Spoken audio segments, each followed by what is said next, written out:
candid conversations, unfiltered opinions, and humor with Avag Beck's podcast.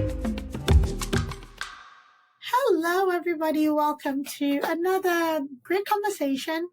I have the pleasure of having with me Michaell Magrutsche, and Michaell is all things what is happening in the world, and especially in the world of technology. So our conversation today is going to be geared towards AI. AI is the buzzword, right? So we're just talking before we got on. Michaell went to a conference today, and from his standpoint, the conversation was mostly about what can AI do? What can AI do?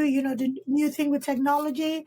However, the broader conversation should be what can humans do with technology? Some people see AI as a replacement for humans, which is not accurate, completely accurate. However, there are tools to be utilized. So we're really going to delve into that conversation with Michaell.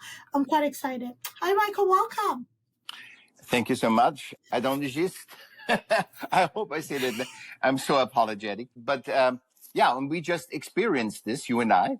So you sent me a link, and I couldn't open the conference link because it wasn't updated. It wouldn't let me in and say, update later. And this is what I said today with the AI. What is if, I know AI is all about time, right? They sell us time. It's so fast, right? But what is if you and I have a business, right, that is perfect and it's about being reliable? See, technology is never reliable, and AI they make all their own, for example, prompt, right? Prompt is just asking a linear question because AI can only do linear. It's not non-linear like nature or humans. And for example, in the old days, when AI came out, right, the number one talk was about what is going to be with the black box. So when AI starts glitching, that we can actually, it's like an airplane, right? An airplane goes down, they look for the black box to say what went on so we don't have to repeat the mistakes. So we learn, we grow, we learn. And all of a sudden, this word is never used anymore. So all the podcasts that I were on 3 years ago, they talked about the black box, right? And now we sure we can reverse engineer AI to find out where the mistake was. And everybody said that from AI. They said, all the AI said, no problem. And now, these days, which I think is a very interesting thing, we have never had more computer glitches since an AI. And everybody I talk to, I'm saying, am I just such a Luddite that I don't understand technology? They said, no. Since AI, the more famous AI comes, the more glitches we have in computers. And not that you push the wrong button. It just doesn't work. And this is phenomenal. There was a guy in Finland. He said, what does ChatGPT think about me, right? Or anybody, yeah? Who is Michaell, right? I would put that in. And he found out himself, and he was totally surprised. And he said, oh my God, I killed my 2 kids and all this. I'm a murderer. And both his kids are alive, and he's not a murderer, right? And so I think the bigger picture, I say, okay, well, how can that even be?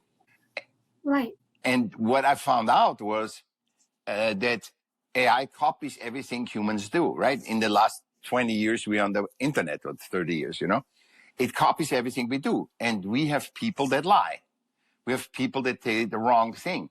And AI takes all our thing and it says, okay, when they don't know what to say, obviously they just make it up. And that's where the hallucinations came from, right? And the hallucinations, see, they call them, just that I'm all about awareness. So the hallucinations are basically lies, making up a story. And they say, we are trusted instead of reliable. So when the reliability comes to, which you and I, if I'm upset about you or you're upset about me, our relationship can potentially end. So we have to really be reliable for you and me, what we say to each other. But AI says, you can trust us. How can you trust a machine that actually makes you a murderer because it didn't have enough information that you're not a murderer? And it just makes that up. Is that a one-off thing, an outlier situation? Because again, with the large language models, you mentioned that they're very linear in the responses that they give and the feedback. But also with these tools, the more you provide, the more accurate the information, I agree. provided. So if we give a name of, maybe there was someplace in history where there was a serial killer, a murderer who murdered his family, had a similar name as he does. If he did not, put particular things that would identify him or differentiate him with this murderer of sort, that would make sense. So I think that is just like an outlier. Not to say that they're accurate. Absolutely. I'm a believer that every AI system, whether you call them AI, large language models, whatever you attach to them or describe them, they need human oversight. This is where human oversight, it will give you efficiency, but not accuracy. Exactly. Beautifully said. Yeah. And that's the issue is, but it's promoted as trust the information. And when you don't look, they're promoted as being end all and be all, but you still have to do your own bit, right? Even when you go to the doctors and they prescribe medication for you, and they tell you about all the good things that will happen for this process, they may not delve into all the side effects and the other stuff. Like, I think it takes an individual to not fully rely heavily on. And you shouldn't rely on humans either. You shouldn't rely on humans either. But you have a sense. We have 5, 6 senses. I call the 6th sense. You resonate with, like you and I resonated right away. We didn't have to wait. We like in the first minute, we knew everything, or even shorter, right? But there's a feeling. So if I was a murderer or a bad person or a drug dealer or something, you would have sensed something. Even if you're not conscious of it, you wouldn't be conscious, but you would. There's a sensibility, and then when we talk, you would find out. I don't know about Michael. I don't know about him. And so, what I think is the promotion. And I have written, and I send it to you, and you can add it to this episode. Okay. I've made questions, human-centric questions for AI, because I believe I'm not letting 8 people that run AI. They create AI. 8 people decide what we need, how we need AI. It's like, we invent a knife, and the knife can actually cut sausage or stab us. So, but the knife, the tool decides it. And how can you ever do this? The tool should not decide if you do this or not. Especially a conclusion. They look at this name and they say, "Oh, it's a murderer," and right away the police comes and take him puts him into jail. So it's the same thing. And I don't want 8 people to decide, now, how can we make the most money with people using AI when they totally trust it and just take that as the absolute truth. And it's not the absolute. And they say, oh, there's a hallucination. But honestly, I was yesterday I had to look for board members of, I'm participating in a charity. And I look at all the board members that we invite them. And I put in 5 companies. And I said, please, can you, and ask the question, not the prompt. The prompt is a question. Yeah. But when we call a prompt, it's already limited. I just ask a question, a linear question. And I said, please, board members, please give me the board members for this, this, and this. I've had 1 company that came, and then I had to put every company like a Google search in. So I'm asking you, how efficient is that? I agree with you. This can be very efficient for bookkeeping or something that is very linear. But even that is very linear, because shouldn't AI find on the web who your local charities are and who's the board on the charities? Right. But, again, I think that is the governance of the AI models, not to be far reaching. And again, I'm going to ask a question. You said something that really sparked my interest. Yeah. I think it would be scary if I go in and, like you said, not prompt but question AI to find a local charity or whatever, to find the board members on this charity that meet certain criteria. So when you're talking about charity and social impact organization, there are a billion of them out there, right? Yeah. which one aligns with what I'm looking for. So which one aligns more with healthcare? I'll speak for healthcare because I'm in health. Okay, which one aligns with, say, addressing disparities in healthcare as it relates to the fetal mortality rate of Black and brown women, okay? Yeah. Where that ratio is sickening, 4-1, and what is in comparison to whatever counties are around each other. I think the more I provide, and I actually think that is the human aspect of utilizing this tool, like you and I talked about earlier.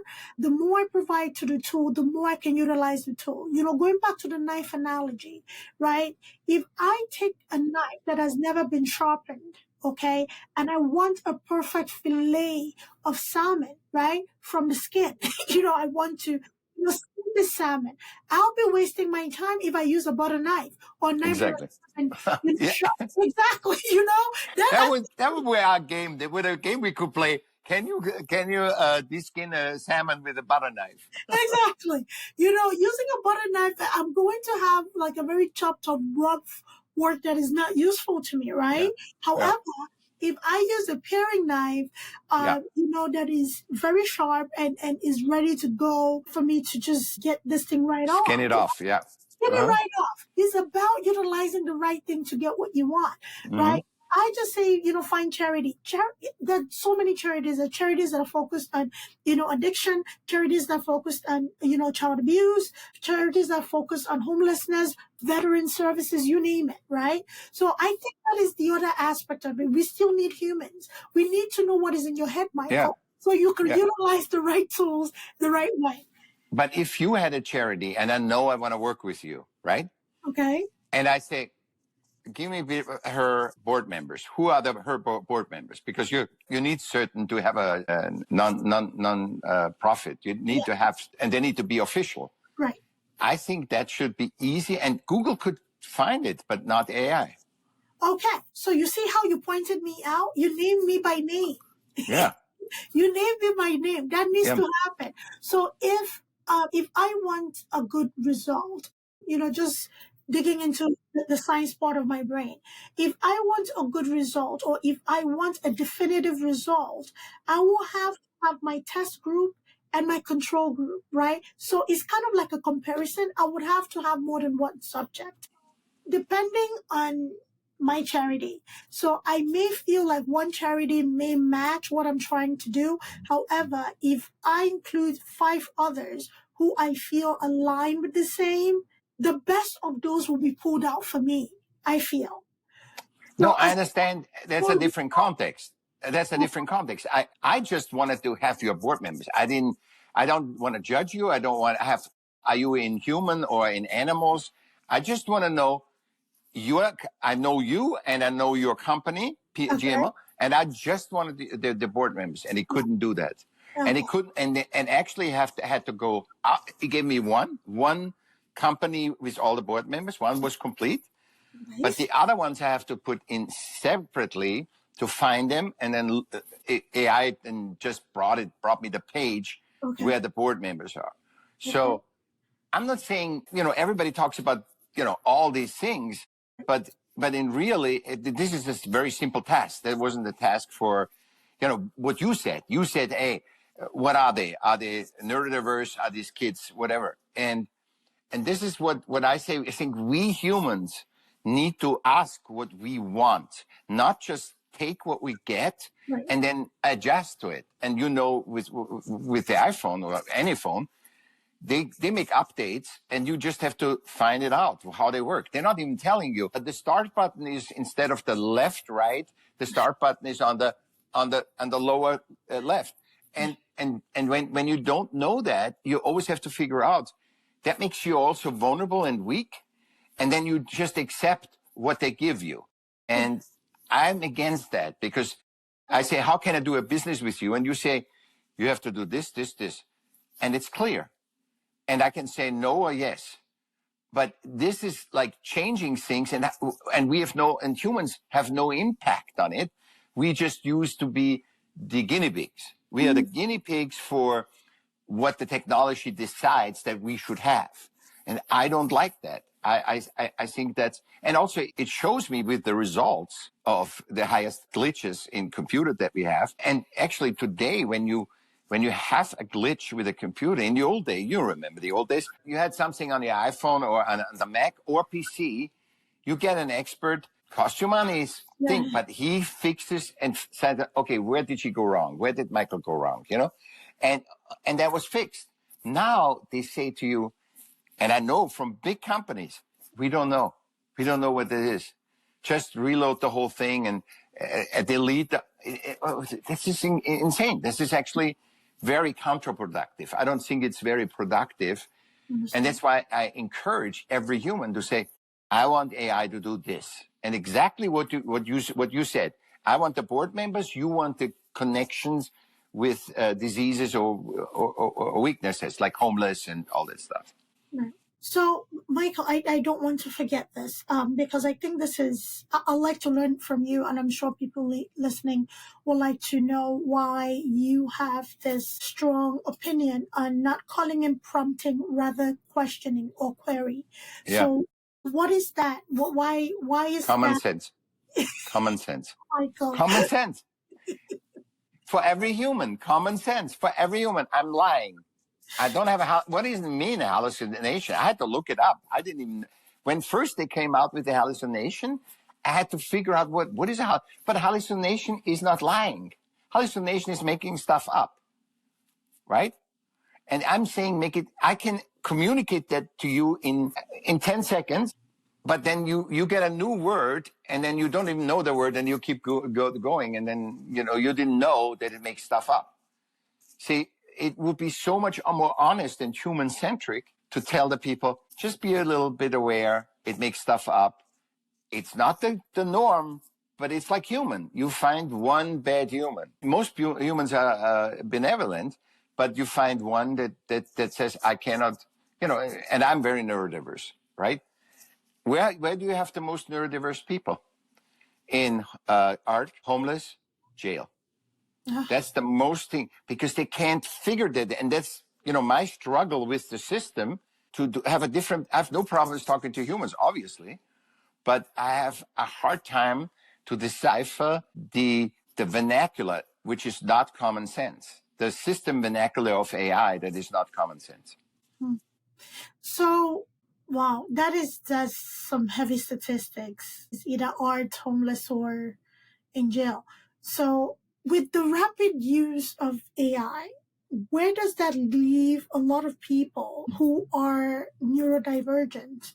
We're finding it in jobs, we're finding it in everyday life, we're finding it even in homes when it comes to the speakers, the smart speakers and everything of that sort. Increasingly, is there an adaptation or adoption of the technology, I should say, that neurodivergent people need to specifically pay attention to?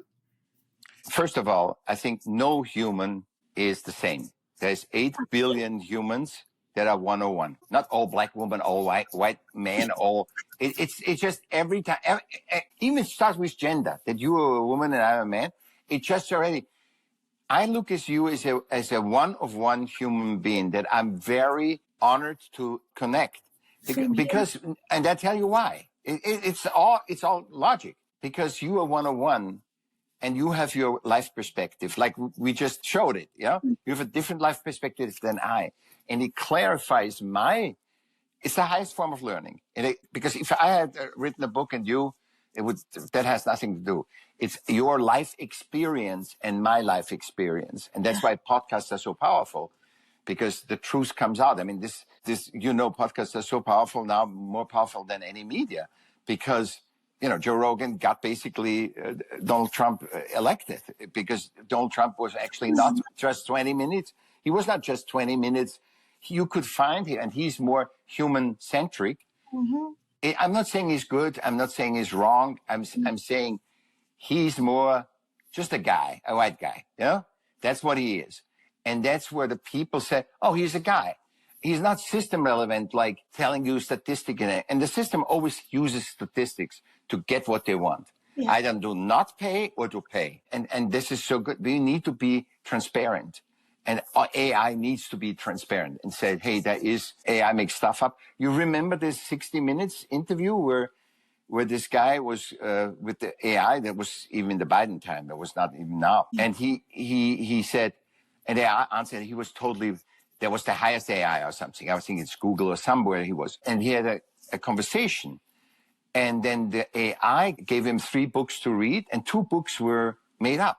It sounded perfectly. This book is about whatever, human in thing, and it's called Happy Human. And he looked it up and he said, wow. And it was not even there.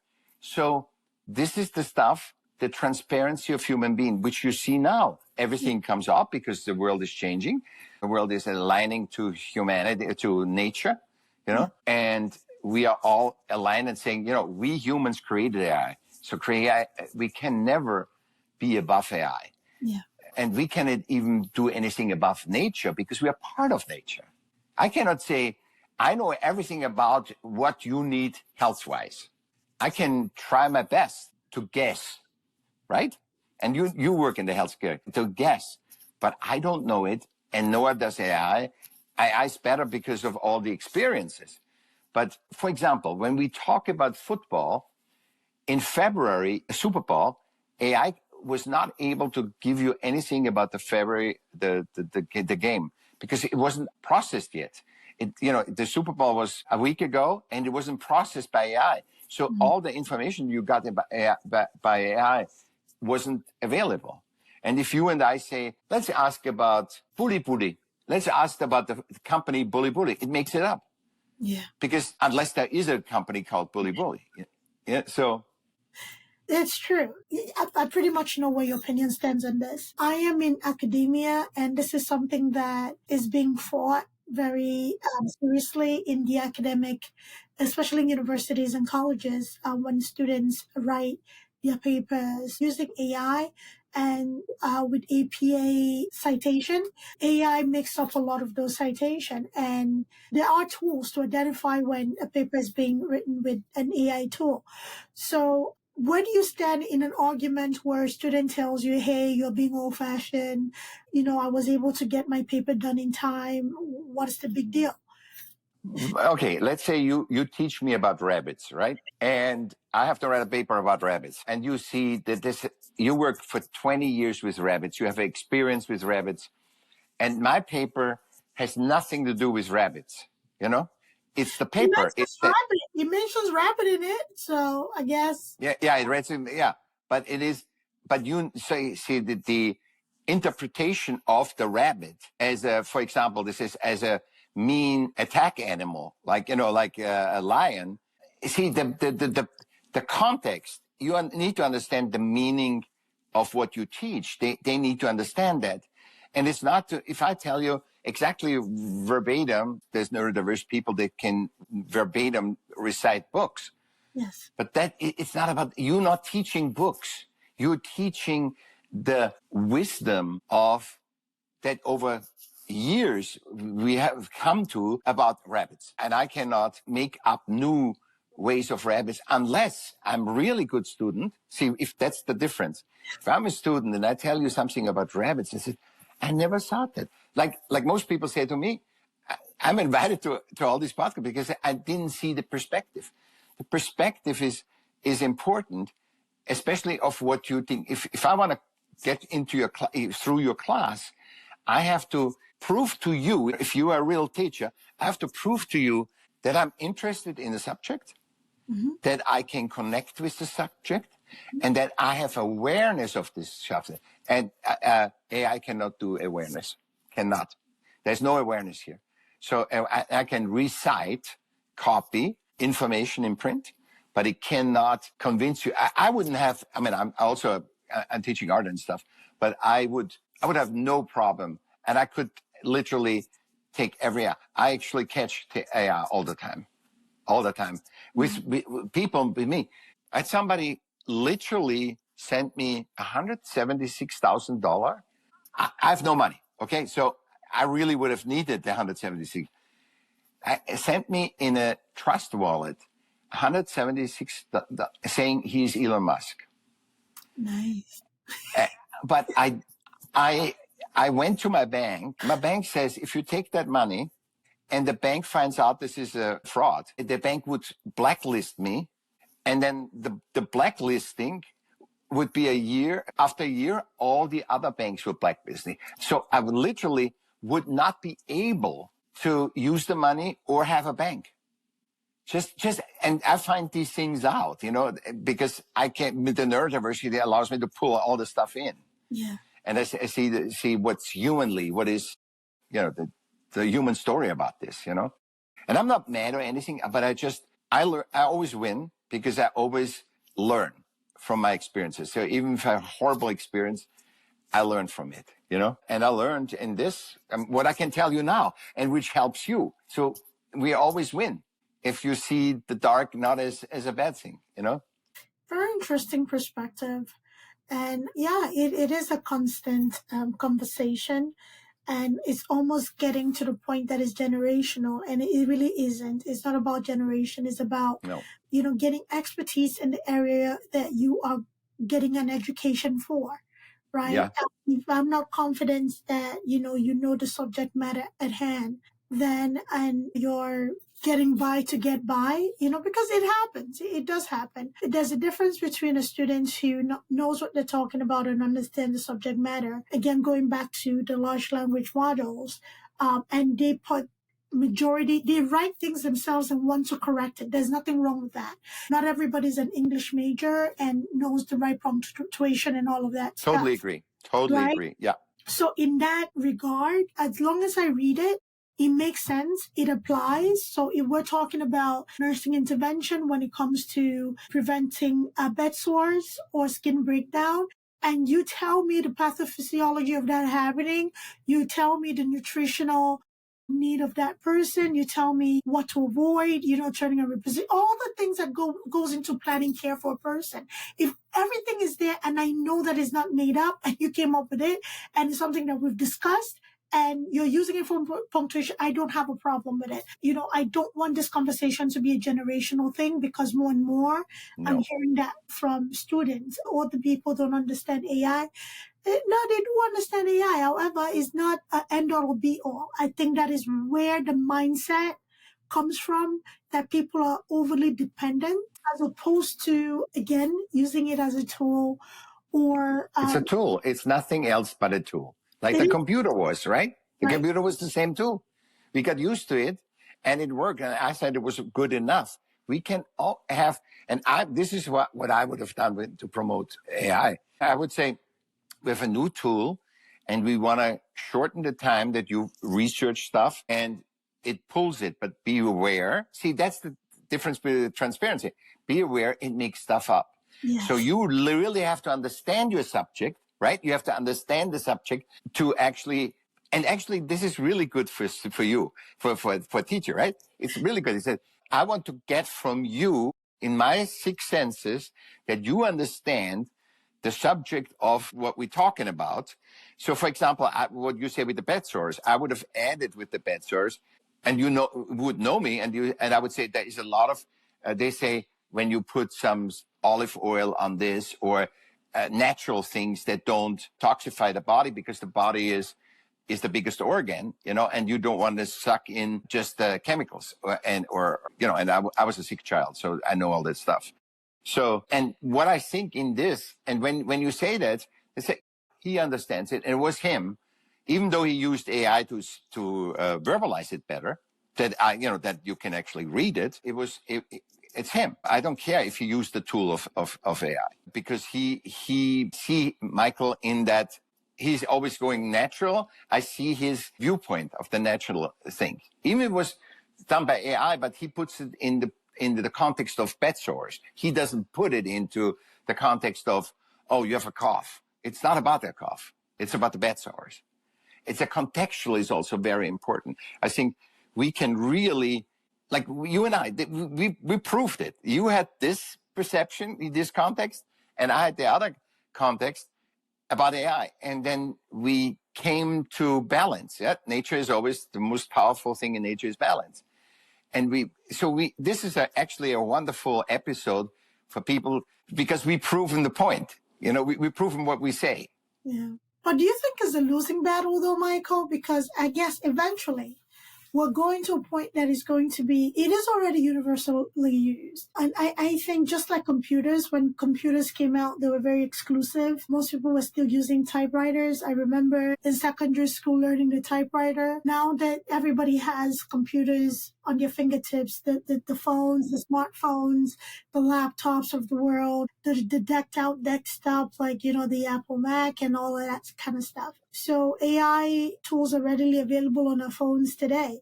So do you think it's the use versus the knowledge or the intelligence, awareness behind the use? Awareness. Okay. You are 100% right. Because if I take a hammer, right, and I use the hammer to slash stuff, and there's nails, I never use the nails. And I don't even aware. I'm not aware to use the hammer for nails. So I use a tool that isn't what is made for, to take nails and put it into a wood or whatever, or get something straight or something. So when I use a tool that I don't know how to use, I have not the awareness how to use it. And this is what with the kids. The kid says, oh, it gets me through school real quick. Yeah. Why do you even go to school? You shouldn't even go to school to get through the school. You should experience the experience of school learning, right? Well, that argument is I've heard it many times. I think it's an awareness thing. I particularly, I don't have an aversion to using AI tools. However, I believe AI tools should be used effectively as opposed to the perfection that it's not it, right? People think it's perfect. It spits out perfection every time you query it. Or I don't want to use prompts. Now you've made me conscious about using prompting. So, Once you're conscious, you can never go back. You know that. Once you know, I've never heard that. once you know this person cheated on his wife, you can never get rid of that. You know. So now I'm conscious about the query. So I think the general education, and thank you, Michael, for that, is understand that AI is a tool, understand that AI is not a perfect tool, understand that AI needs a lot of human oversight, which I've always championed from the beginning. It is not a tool that can function without your input. And also understanding the limitations, because when it is being discussed, the limitation of it is not discussed. It is the other side. Like, even in life, there's yin and yang, the dark and the light side, right? But we talk about efficiency. We talk about the time saving, cost savings. We talk about the reduction in workforce. Money, basically money. Basically money. We're talking about, no, let's be honest. See, why we're always money. And why we say, oh my God, they want to replace humans. Yeah, because it's cheaper, and it's cheaper for a job that you don't like, especially, so that if nobody wants to, clean out a sewage and you get an AI tool, perfect. It's the perfect tool to clean out sewage. You have robots, you put them in the sewage, they clean the thing out better than any human. But that would be the perfect sewage thing because it's one treatment. But there's so much to talk about AI and we become very aware. I become very aware with that tool of AI and with the intent to exchange us. And I say, it's okay to exchange us in a sewage, right?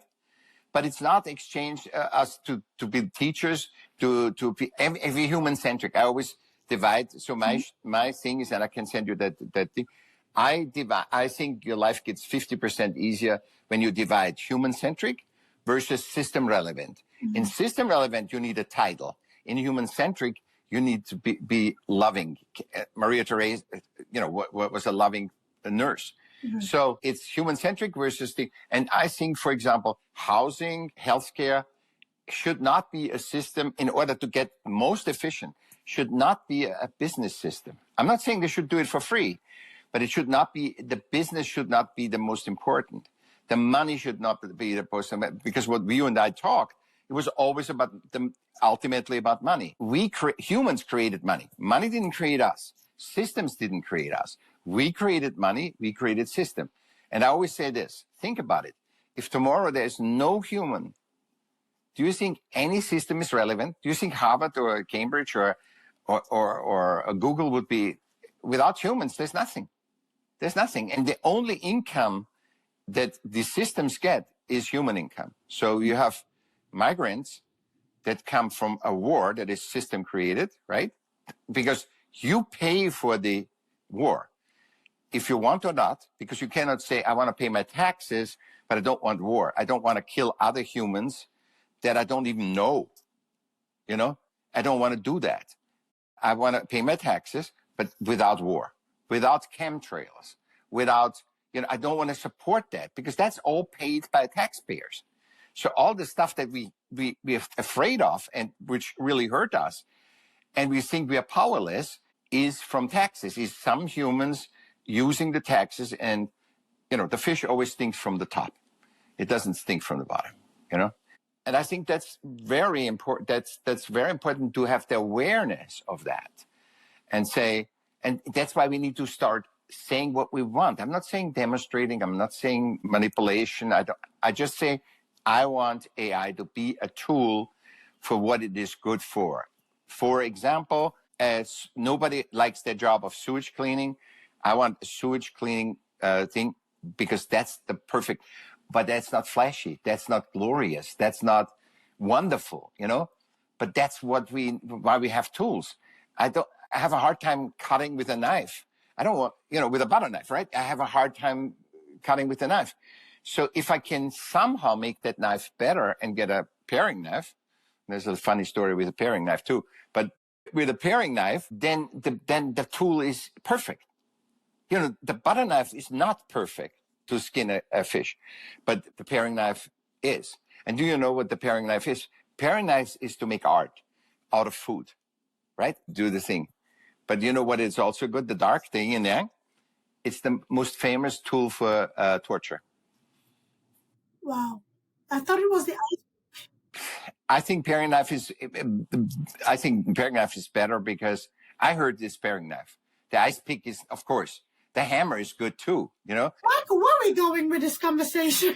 No, I'm just saying. I'm just saying. There's both. There's yin and yang, and it's not for anti-human. That's why I say. And torture is systemic. You know, ice pick is. This is all systemic. Human-centric. You would never use a paring knife on a human. You would never use an ice pick. You would use an ice pick what it's perfect for, picking ice. Paring to make art. But you have a choice. And people say, I don't want to go in the negative. No. You got to see both the things so you be in this thing. So what we talk today is not an anti-AI thing. It's just a human-centric perspective of the tool of AI, how it can help us. Mm-hmm. I love this conversation. So again, it's a tool. It's not something that replaces human. When we talk about healthcare is such a buttoned up system, rightfully so, because there are a lot of sensitive information that is being processed on a daily basis. All of that needs to be handled with precise care. And that's why we have HIPAA, you know, the Health Information Accountability Portability Act. But more and more, we're talking about AI in healthcare. We're talking about AI in health information management. We're talking about AI with even documentation. Given that the sensitive nature of this industry, what is your take on that? Again, this is healthcare. It'll be very difficult to replace humans in healthcare with never, ever. So because no human heals you. Human give you a suggestion that you accept, that say, okay, if I take, and you know, the placebo stuff, you know, I'm getting a sugar pill, I give you a sugar pill, and I spit on you, and it heals you. You know, I do everything. We need to say there is no perfection because humans are 8 billion 101. So what I found out with me, because I had 150 doctors working on me because I was a sick child. Wow. And I was Asian, I was East, West, I had everything, you know, palm healers, everything.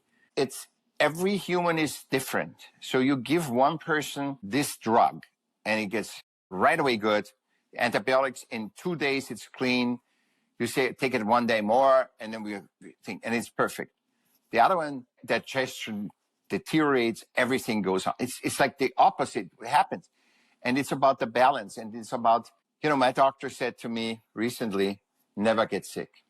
And because when now everything comes out, what works and what doesn't work, and what is a business and what is not a business. And that's why I say healthcare should never be a business, because then it has to follow financial principles, which are not capitalist. Financial principles are way before, that's from the pharaohs and it's saying it's never enough. It's the fear of humans. And perhaps we cleaning this out right now, because the fear of it's never enough no matter what we do. But because if you and I make $100,000 today, next year we need to make 120. We can't make 100, or we have to cut costs and have more profit. So it's always a never enough, no matter what we do. And when we cut all the costs and cut the costs, then it goes to, that's why healthcare can never be that, can never succeed as a business. Because when you go into healthcare, say, you can get more money, but you can cut costs, and I want you to cut, and this is told to you to cut costs. Instead of 2 nurses, we use 1. Instead of, and 1 person for night shift is okay. You had 4 before, they really took care of the patients. Now you have to have 1 night person. Then you say, hey, we can actually save, it doesn't have to be a registered nurse, it has to just be an orderly. And it just gets less and less because you have to, it's always from the top. It's not, oh, it's better to have 1 person. No, it's sold to us it's better because it's less money. And that's why it can't go any human religion, it doesn't matter. Any human-centric service, any human-centric system can never be a business on business principles, on financial principles, which is always, it's never enough. So I'm looking also for a solution. What can be the opposite, right? To get balance, you need an opposite. And financial principles have no opposite. So hot, cold, I said, put it a little hot, put it a little cold. I can create a balance. Sharp dull. In systems, you need, because it's for many people, it's generalizing people, you have to have a balance where you can, and every human is 101. And nobody has ever proven to me that human-centric businesses should be businesses. They should just be the government. That's where we take taxes. The government should support education, should support things, but not like one favorite, very famous thing, had 50 billion in reserves. Why don't you teach people? Why do you need 50 billion as a reserve? Why don't you take the money and have more people? But if they do that, that would be, then the value of the education would be low. And education like that costs $500,000, which you can't even get rid of when you go bankrupt. You can do everything and go bankrupt. You cannot get rid of the education. So for me, that takes the whole juice of the beauty of education, because I love education. I actually work on the education worldwide to teach people first to become human-centric, to know what it is to be human. And then once they know they'll be human, then go and see what kind of job and what kind of education we give you. But most kids, they want to know from the system, what should I do? And no university tells you, oh, we make you a lawyer. Yeah, but they make you a lawyer, but you have to be, that doesn't mean you have success and income, right? And they said, where do I earn the most versus where am I most fulfilled, where I'm most pleasurable? I'm a musician. Oh, don't be a musician because that's no money. Artist, right? They told the artist forever that don't be an artist, don't get an art degree because, and it's a human-centric expression. It is so helpful for even and it's not about the product. It's about the process that you have when you create. It's the blueprint for anything that's humanly possible. Remember Star Trek? They had iPads, right? They had iPads. There was no iPads. And art is the soul language of the individual. It's not, we want everybody to think that looks like Warhol or Van Gogh. No, it's the beauty of the one-of-oneness, where our superpowers are, Yeah. So where do you stand with AI in healthcare, though, when it comes AI to... in healthcare? I think it's very good. Instead of looking at the healthcare books, Okay. it's the access of the quick access. Let's say you have somebody that has a green dot here, a boil, and you have never seen that because every person is a one-on-one. Now I can put that in AI, and AI can bring something up. I need to make sure that it's not a hallucination. Right. But it gets me closer to helping the person. It's dicey though. That is very dicey because we have medical encyclopedias that are written. Granted, not everybody has their hands on a copy because there's several volumes. Okay. Yeah. And we're talking about hallucinations and making diagnosis that is literally life or death. I don't think that is wise at all. Especially now, I agree. About the hallucinations and things being made up. However, utilizing AI with health information to make things readily accessible. So if, like you said, you were a sick child, so you saw a lot of doctors, so that your doctors, whoever was treating you, was in communication or at least knew what happened at your last visit with whatever specialist you went to. Yeah. I think that would make things so much easier. Having people understand their diagnosis and their treatment, communication, those are the areas in healthcare that I believe AI and the large language models actually come in handy. But when it comes to like treatment, diagnosis, and things like that, a lot of human oversight is really required because we all have licenses and that we swore not to do harm. So, But if you look in the encyclopedia, the thing, right.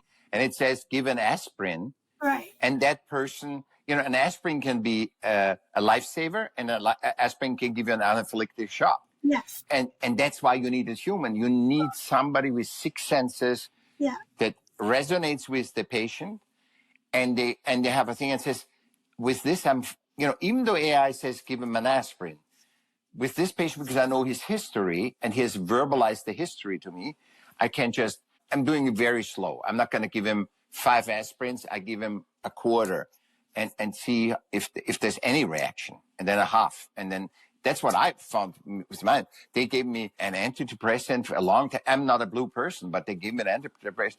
I had to literally go through that any antidepressant worked and see, this is good with depression.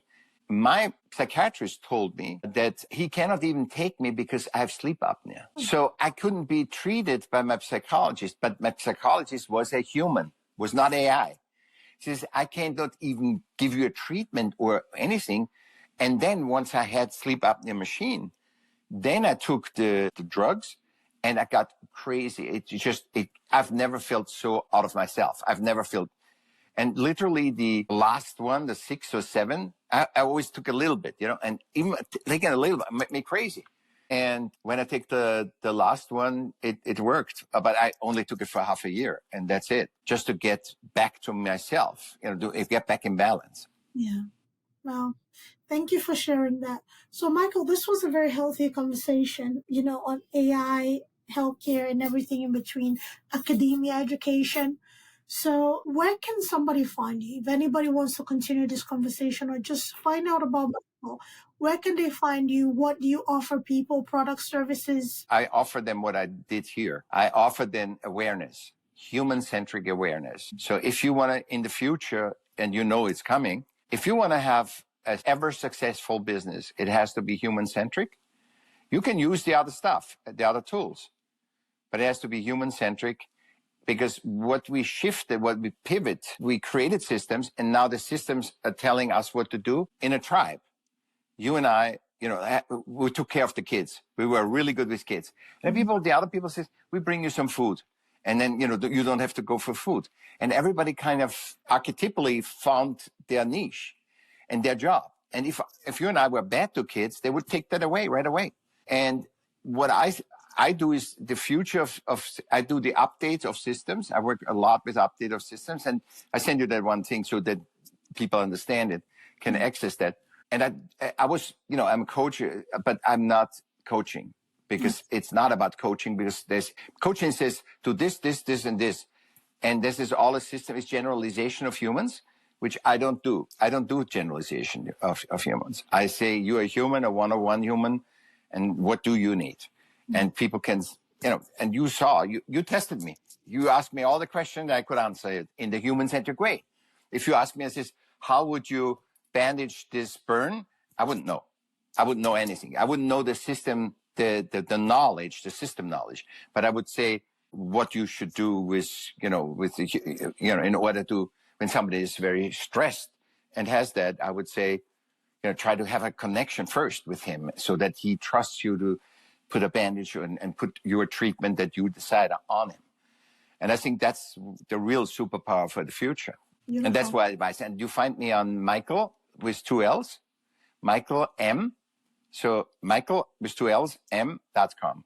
And you can write me, contact me, call me. All right. We'll make all that information available, including the tool that Michaell is going to share with us.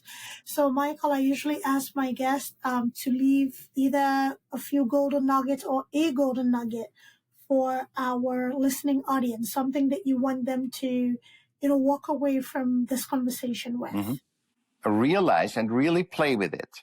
Realize that you are one of 8 billion, and really try to, nature made you one of 8. Nature didn't make you a woman or man. Nature made you one of 8 billion. And just play with this. There is a natural reason why you exist. You exist because you are 101.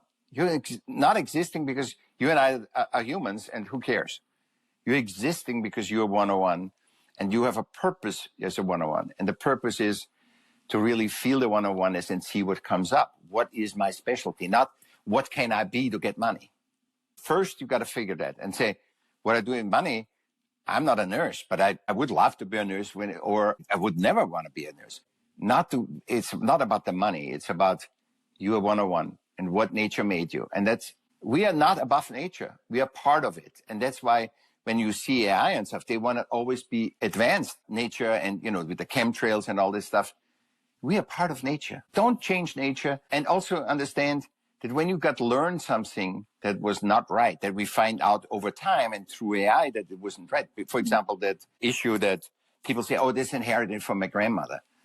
There is nothing inherited. AI proved that there is no, I had asthma. No, none of my family has asthma. So and AI proved that. It says that is not an inherited disease. You don't have there's no genetic connection to it. You can copy your mother that had Alzheimer's. You can copy that and say, oh, in our family, you can create that.